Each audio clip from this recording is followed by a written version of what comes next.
A vida de João e de Mário. João era um importante empresário na sua cidade. Morava em um apartamento de cobertura na zona norte da capital. E ao sair pela manhã, deu um longo beijo em sua amada esposa, fez sua oração matinal de agradecimento a Deus pela sua vida, seu trabalho e suas realizações, tomou café com a esposa e os filhos e levou os filhos para o colégio. Dirigiu-se então a uma de suas empresas. Ao chegar, cumprimentou todos os funcionários com um sorriso, como lhe é próprio. Ele tinha inúmeros contratos para assinar, decisões a tomar, reuniões com vários departamentos, contatos com fornecedores e clientes. Por isso, a primeira coisa que falou para sua secretária foi: calma, vamos fazer uma coisa de cada vez sem estresse. Ao chegar a hora do almoço, foi curtir a família, almoçar em casa. À tarde, soube que o faturamento do mês tinha superado os objetivos e então mandou anunciar a todos os funcionários uma gratificação salarial no mês seguinte. Conseguiu resolver tudo naquele dia, apesar da agenda cheia, graças à sua calma e ao seu otimismo. E como era sexta-feira, João foi ao supermercado, voltou para casa, saiu com a família para jantar, depois foi dar uma palestra para estudantes sobre o tema motivação. Enquanto isso, um outro personagem, numa outra cidade, chamado Mário, em um bairro pobre, como fazia todas as sextas-feiras, foi ao bar jogar e beber. Estava desempregado e naquele dia tinha recusado uma vaga como auxiliar de mecânico porque não gostava do tipo de trabalho que lhe foi oferecido. Mário não tinha filhos, não tinha esposa. A terceira companheira dele tinha ido embora, cansada de ser espancada e viver com um inútil. Ele morava de favor, num quarto muito sujo, em um porão. Naquele dia, bebeu, criou confusão, foi expulso do bar e o mecânico que lhe tinha oferecido a vaga em sua oficina o encontrou estirado na calçada.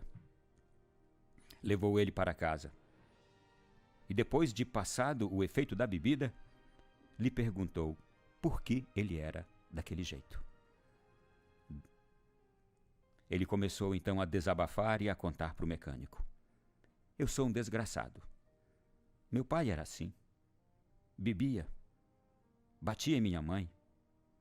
Eu tive um irmão gêmeo que, como eu, saiu de casa depois que nossa mãe morreu. Ele se chamava João. Nunca mais eu o vi. Deve estar por aí vivendo como eu. Já lá, na outra cidade, o João tinha terminado a palestra que foi dar aos jovens e foi entrevistado por um dos alunos. Por favor, senhor João, diga-nos o que fez com que o senhor se tornasse um grande empresário e um grande ser humano. Emocionado, João respondeu: eu devo tudo isso à minha família. Meu pai foi um péssimo exemplo. Bebia, batia na minha mãe, não parava em nenhum emprego. Quando minha mãe morreu, eu saí de casa, decidido que não queria aquela vida para mim e nem para minha futura família. Eu tive um irmão gêmeo, o nome dele é Mário, que também saiu de casa no mesmo dia. Nunca mais eu o vi. Deve ter conseguido se dar bem na vida da mesma forma que eu.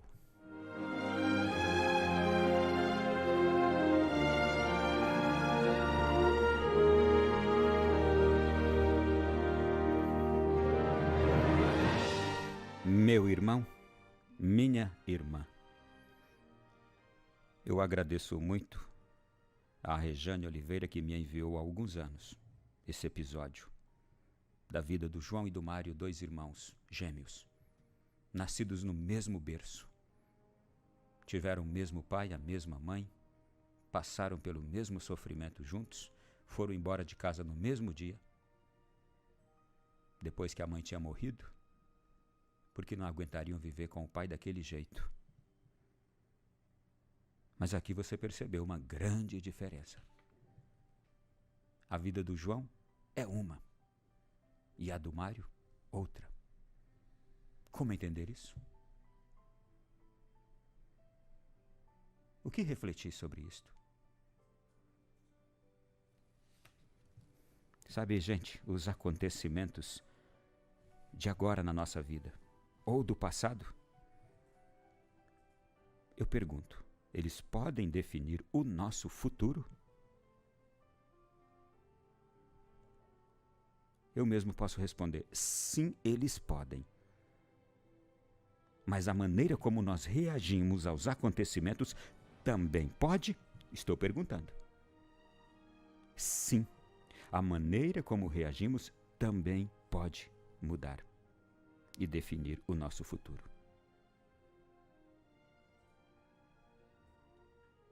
Então, eu agora penso em tantas pessoas. Escolha reagir de um jeito positivo ao que lhe aconteceu no passado ou o que lhe acontece agora. Qual foi a grande dor e o grande sofrimento vivido por esses irmãos gêmeos? Foi a perda da mãe, mas foi, sobretudo, ver um pai que bebe, que bate na mãe, que não para no emprego. Um pai extremamente cheio de fraquezas. E por que um desses filhos se deu bem na vida e o outro se tornou um fracasso?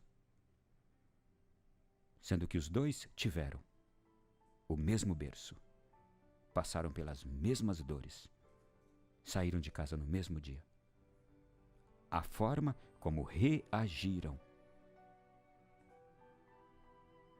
Reagir de um jeito positivo ao que nos acontece.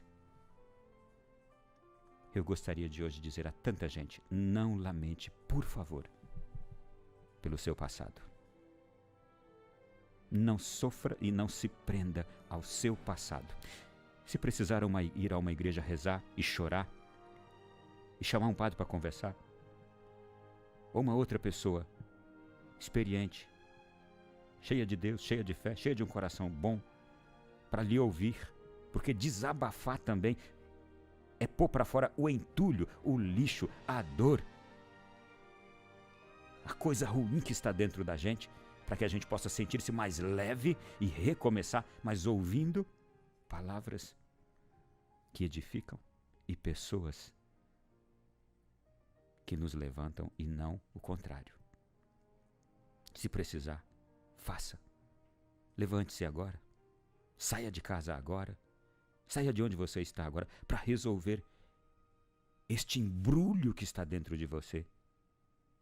Esse entulho para desentulhar esta coisa que está dentro de você, parecendo como que aquelas amarras que impedem você de caminhar e de caminhar na vida e de superar aquela grande dor, aquela grande dificuldade. O que aconteceu já passou, ficou no passado. Existe agora um presente, mas, sobretudo, existe um futuro, um presente e um futuro a serem vividos. Não fique preso no passado, sombrio, doloroso, mesmo que você tenha sido vítima de uma grande injustiça. Há traumas que eu sei aprisionam a gente. Há marcas que parecem não nos deixar caminhar, andar. Jogar para fora. Soltar aquele grito. Clamar a Deus e pedir libertação. É necessário. Se precisar, vá a uma igreja, chore e reze.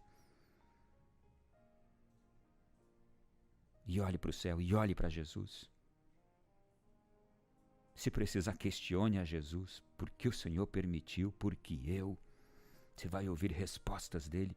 Talvez ele dizendo para você, está me vendo nessa cruz? Por que eu? Por que eu também? E com a graça da fé, com a graça da fé, você vai ser tomado pela mão. E para construir, para levantar e para construir o seu futuro com Deus. De quem foi o erro? Lá no passado? Se foi seu, diga: eu vou aprender com o meu erro. Se foi de outro, afetou você dessa forma, não fique paralisado no ódio, na raiva, no sentimento de vingança, no não esquecimento. Diga também: eu perdoo. Por mais que você não queira dizer, mas não é um ato de vontade, é de uma decisão. Eu perdoo aquela pessoa que você talvez usasse até palavras feias para falar dela, porque fez um grande mal, uma grande injustiça com você. Eu perdoo. É um bem que você precisa se fazer, dizer eu perdoo e decidir-se por perdoar, para que isso não continue matando você. Sabe o que importa? É o que você vai fazer do seu futuro e da sua vida. E não dá para fazer nada se continuar preso na raiva, no desejo de vingança, paralisado. Eu quero lembrar que Jesus diz para aquele homem que estava paralisado, paralítico, naquela piscina de Siloé: toma a tua maca, levanta e anda, vai.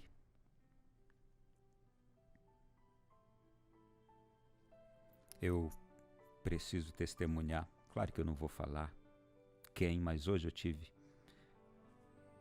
uma experiência linda, somente escutando uma pessoa que passou por uma grande dor. Se ela estiver escutando o rádio agora, fique tranquila que eu não vou falar quem é você, não vou mesmo, mas eu fiquei hoje encantado. Uma mulher que passou por uma experiência de estupro na adolescência e que ouviu do seu pai dizer: filha, não aborte. Não cometa um erro maior do que esse que foi cometido com você. Nós vamos te ajudar. Ouvir isso de um pai, de uma mãe numa hora dessas. Não cometa um erro maior. E essa pessoa dizia que por mais que ela não conseguisse ter nenhum amor por aquela criança que estava dentro dela, mas ela levou a gravidez até o fim. E ela contando: na hora que eu ouvi o choro, dentro de mim aconteceu alguma coisa que disse: é meu filho. E ela confessar: e aí, Ronaldo, eu criei com todo amor, com todo amor. Hoje é um grande filho, bem-sucedido, que eu amo muito, amo. Ela disse: é um amor que eu não sei explicar. Ela nunca conseguiu identificar o estuprador porque ele não se deixou ver. E ela disse que passou aprisionada nesse sentimento por muito tempo, até o dia que ela disse: eu perdoo, eu perdoo, eu perdoo. E se libertou daquele sentimento. E muitas coisas lindas aconteceram de uma experiência de dor terrível, de invasão de alma terrível que é um estupro.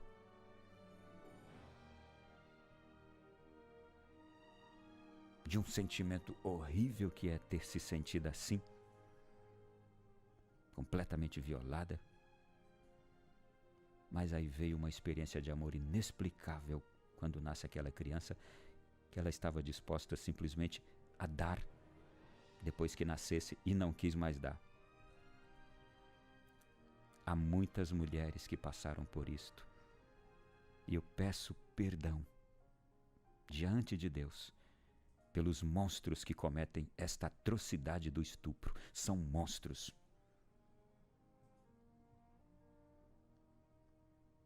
Mas eu preciso dizer obrigado, Senhor,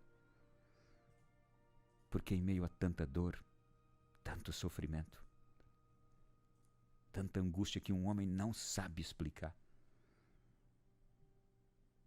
Há mulheres que, pela fé, é só pela fé, porque não tem nenhum amor, nenhuma vontade, nenhum desejo de gerar aquela criança, mas por dar uma chance à palavra de Deus, não abortam, vão até o fim. E por causa disso, há uma porção de gente viva aí hoje, e pessoas boas, e homens bons, e mulheres boas que não foram abortados. Eu conheço padres que não foram abortados, vítimas de estupro, filhos de estupro. Eu conheço mulheres, filhas de estupro. E hoje eu conheci um homem, porque a mãe me falou dele e me mostrou amado depois que nasceu, porque antes ela disse: eu não tinha a menor capacidade de amar, de desejar, de querer bem. Só depois que eu escutei o choro aconteceu alguma coisa dentro de mim. E hoje ela diz: graças a Deus eu não abortei o meu filho, filho de um estupro. Há muitas histórias lindas por aí que sobreviveram ao trágico, ao monstruoso gesto do estupro. E só Deus é capaz de nos fazer viver uma experiência bela e amorosa tempos depois, quando se passa por um sofrimento como este, quando se passa por uma experiência dessa natureza. Eu agradeço muito a esta pessoa que hoje me fez fortalecer mais ainda o pensamento e o entendimento sobre o que é dar uma chance à vida. Eu poderia até dizer uma coisa muito preciosa, que arrepia, quando eu escutei ela dizer que um dia o filho dela disse: obrigado, porque a senhora não desistiu da minha vida, depois de adulto. Você imagina o que é isso? Isso é céu, que veio de uma experiência infernal. Só Deus consegue tirar disto um céu. Só Deus. E desculpe, e os monstros que provocam este tipo de dor em qualquer pessoa, estupradores, assassinos, que promovem qualquer tipo de dor em qualquer ser humano, vão se ver diante do tribunal de Deus. Vão se ver diante do tribunal de Deus. Mas hoje eu quero louvar a este mesmo Deus que consegue fazer brotar das trevas a luz da vida. Bendito seja o teu nome, meu Senhor e meu Deus. E por essa minha irmã, estou hoje extremamente agradecido pela coragem dela, uma adolescente que viveu tudo isso graças à ajuda dos pais. Te louvo pela vida dela, dos seus pais. Te louvo, Senhor, pela generosidade dela, pela chance que ela deu